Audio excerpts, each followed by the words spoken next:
Jason. Today's episode of the Lee Summit Town Hall podcast is brought to the good people by Budget Blinds of Lee Summit. Budget Blinds! Jason, our robot shade overlords are back at it again. They are. Look, we are coming up upon the holidays, and I'm going to say this year, it's been hard to do good out in the world stuff. And Budget Blinds has been trying. They have. And they can't resist it. They have to do some good stuff for Christmas time. So in the last few years, Budget Blinds has teamed up with us here at Link to Lee Summit. We've hosted a special story night with Santa. Kids come, they listen to Santa tell stories. We've got pictures with Santa. Well, I'm sure you guessed, we're not doing that this year. You're not going to... Wait, we're not going to cram a whole bunch of people in the store and do that because COVID ruins everything. But those people over at Budget Blinds, they're pretty creative. So here's what we're doing. We've got a special live stream event with Santa planned for Thursday, December 17th. Santa's going to join us live from his North Pole office. And let's give Santa some props for getting Zoom up there. That's pretty impressive to get the bandwidth all the way to the North Pole. I wonder if he gets Google Fiber. And if he does, is he paying as cheap as we are? He probably has to pay a couple extra bucks. Maybe there's probably something with the Canadian thing that's going to mess it all up. So Santa's going to read some of his favorite holiday stories, and he's going to answer some of your questions. So if you are watching along, you can type out some questions. We'll pass them to Santa, and he's ready to answer all of them. And as always, our friends at Budget Blinds of Lee Summit, they wanted to do a little extra good. So we're going to take donations during this live stream event too. Donations for Lee Summit Social Services are encouraged during that stream. You can follow our Storytime with Santa event page on Facebook for more information as we get closer. Oh yeah. Hey, Jason. Mm-hmm. You better make sure you're on the nice list if you're going to watch. You know, I reached a point at a certain age that I realized that the nice list is purely aspirational for me. So... But we're going to try. I'm going to try to get on the nice list so that I can get in and watch Storytime with Santa. Well, so thank you to our friends at Budget Blinds of Lee Summit for making this live stream event happen on Thursday, December 17th. Make sure you are there to watch. And hey, if you're looking to do some stuff around the house, go see our friends at Budget Blinds. Tell them Jason and Nick sent you.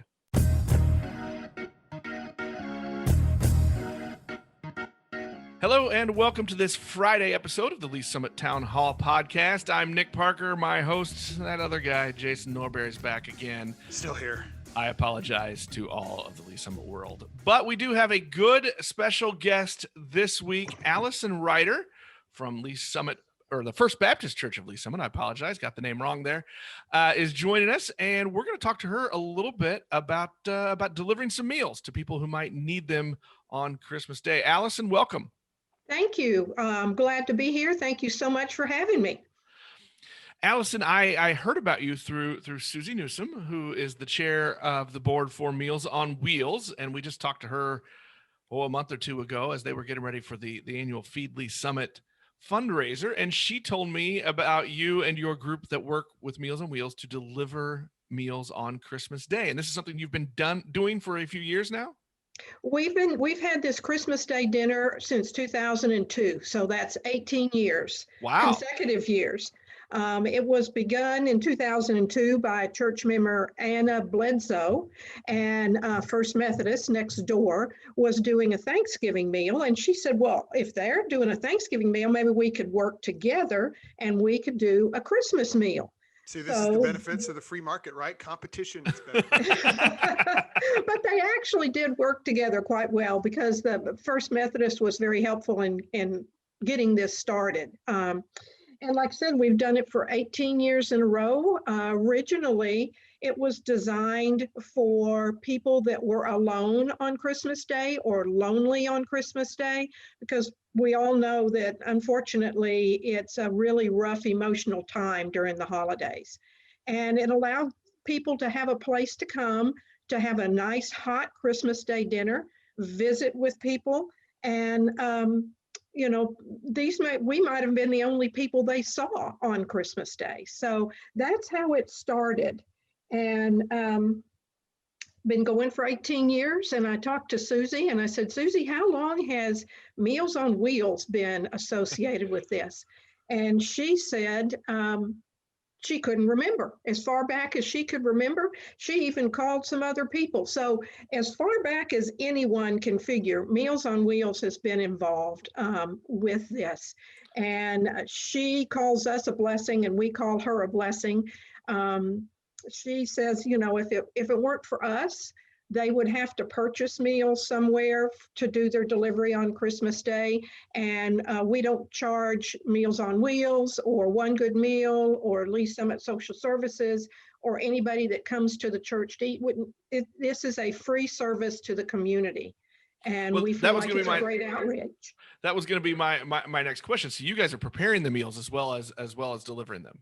Yes, we are very fortunate that we have a professional chef, Joey Sadler, who is the chef at Central Missouri State University or Missouri State University. And so he says fixing food in this amount is easy compared to the 14,000 that he usually does. But it's a labor of love. He starts several days ahead buying the groceries. Then on the 23rd and 24th, he spends about 9 hours doing prep work.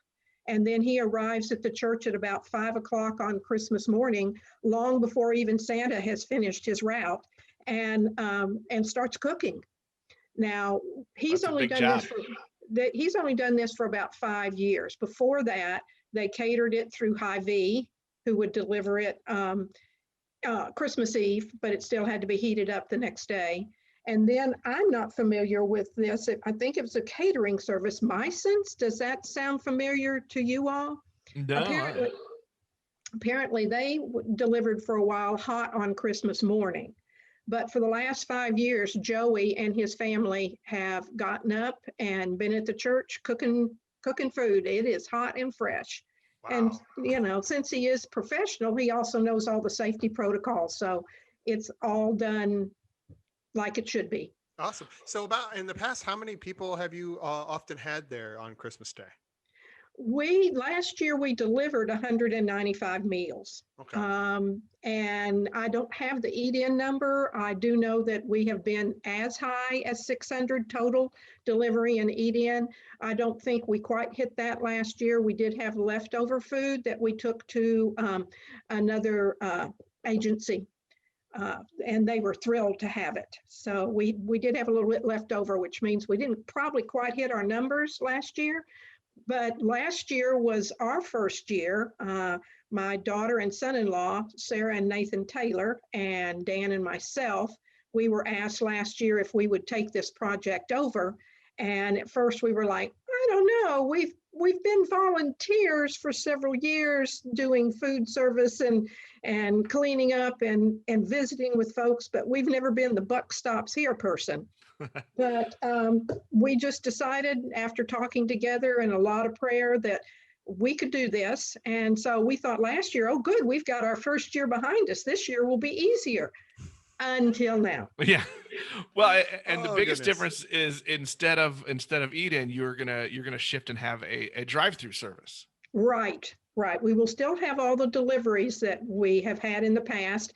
And we think Susie said that they had an increase in the number of requests for Thanksgiving meals. She thinks they will have an increase in the number of meals for Christmas as well. And we think we will have a higher number just because of where we are in the, in this COVID mess right now. So we think we could possibly have bigger numbers as well. And that's a little worrisome to us in that we don't have a good handle on what we might be doing. So we are planning for more food. Awesome. So if someone wants to requested a meal delivered to them, what do they need to do? All they need to do is call the church office. I'll get you the number here. I have all written down. And the church office phone number is 816-525-0700. Okay. And they can request a meal for themselves, for their entire family, for a homebound friend. All we need to know is their address and how many meals they need. And they do not need to be on the Meals on Wheel list or One Good Meal list. It can be anybody in the community, and we deliver within a 15-mile radius of the church, which is basically downtown Lee Summit. So we can get food out to a lot of people if we need to do so. Awesome. Well, that is very cool. So anyone in the community within 15 miles, which is almost the whole city, basically, I would think, from where you guys are in such a central location, can call and arrange for a meal delivered if that's what they want. Correct. And then you're also doing this drive-through component. So what is that going to look like? Well, we are going to do a drive-through, and the church actually faces Douglas Street. So I want to be sure people know that the drive-through will be in the parking lot behind the church. And we'll have people, directing which way you go to get through the pickup line. And hopefully we'll just be passing out this meal just as fast as we can get it to the cars. It's going to be about as contactless as we can do. And it's going to be a good menu. It's turkey, dressing, mashed potatoes, green beans, a roll, and a dessert. Wow, I think you've got all 5 food groups. So and are you asking people to call ahead for the drive-through, or is it just come on out? It's just come on out, and it's going to be between 11 and 12:30, or until we run out of food, which we hope we don't. But just like everything else that we see on TV right now, where they are helping people do things and the line is long, it's kind of first come, first serve. And so, like I said, this is a new year for us, and maybe next year we hope to be back at the dine-in. But we'll have 2 years of different things under our belt by that time. You'll have, think of it, you don't think of it as like this hard. It's a breadth of experiences that you get to have as chair of this program. See, that's absolutely. That's the nice way I'm going to try to put it for you. You said that you had volunteered for a few years before taking over last year. What drew you into the program? What was it that kind of got you in as wanting to help out? Well, I had seen it being done, and our children are grown and have grandchildren, or we have grandchildren, and they live in the area, but we aren't always with them all day long on Christmas Day. And we just really liked the idea of being able to reach out and help in any way we could. And if you've ever been on a mission trip, sometimes you go on a mission trip and you think, what can I do for these other people? And you find out really quickly, wait a minute, they're giving me back even more than I thought I was giving. So it was such a fulfilling and wonderful day to be able to share time with people that maybe didn't have anybody else to share time with. I'm fortunate. I have grandchildren, I have children, but not everybody is that lucky. So it was a wonderful way to be able to give back. Well, one of the things you just said there was how easy it was for you to get involved, which falls under one of the premises of this entire podcast is how people can get involved in things around the community and how easy it is. So if people want to help out either this year or maybe sign up to get on for 2021, that was hard to say. How can they get involved? Well, last year they could just call the church and say, hey, I'd like to be on a volunteer team, and here's my phone number. And we had someone that was doing the volunteer coordinating. This year, because of the COVID restrictions and because of the fact that we have to limit how many people we can have, we feel pretty sure that we're going to have all the volunteers we need just within our own church, except for Susie, who brings her deliverers, and then they go out on their own route. But otherwise, we take volunteers from anywhere, but unfortunately this year we can't.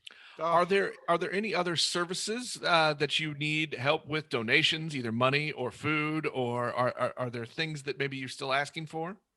No, we're in really good shape. The church budget has money budgeted for this dinner, and because Joey is a professional chef, that's hard to say. He is able to buy wholesale, and that helps tremendously. And so, we're in really good shape as far as food and the boxes that we need to package things in. So that we're grateful for. If someone wanted to make a donation, it would have to be monetary, I think, because we can't take outside food. There you go again. Because of COVID, we have to be very careful. They could certainly do so, and we wouldn't turn them down. But we're in pretty good shape because this has been going on for 18 years. that's excellent to hear.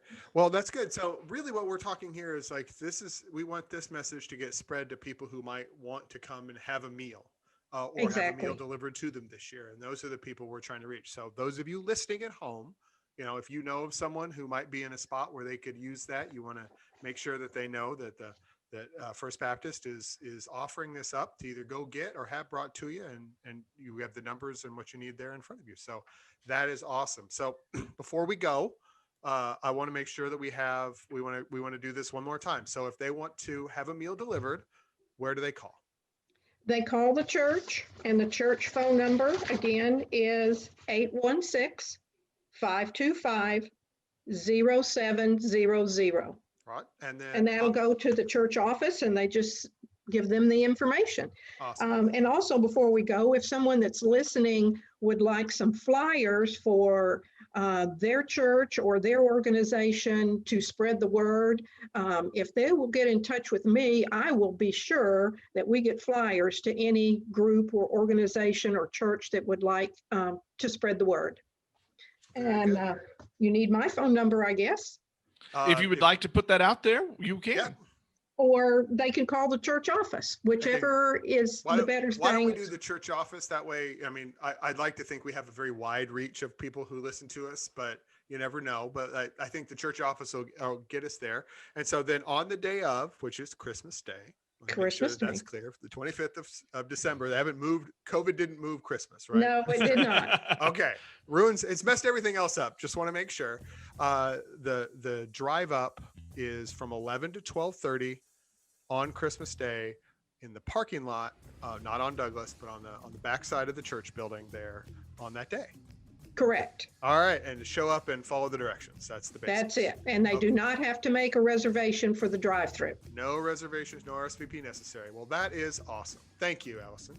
Thank you very much. I really appreciate it. I've enjoyed visiting with you all, and you've made me feel pretty comfortable. I had no idea what to expect, but you all did a wonderful job, and I wish you a Merry Christmas. Like instant feedback, Nick. Wow. Somebody likes was us, great. Jason. That Yeah, doesn't happen someone often. Allison, thank you very much for taking some time to come on and talk to us. And thank you and everybody that you're working with at the church there to provide meals to people who may need it this Christmas. So thank you very much, and a Merry Christmas to you. Well, thank you so much. That will wrap us up for this Friday episode. We will talk to everybody on Monday.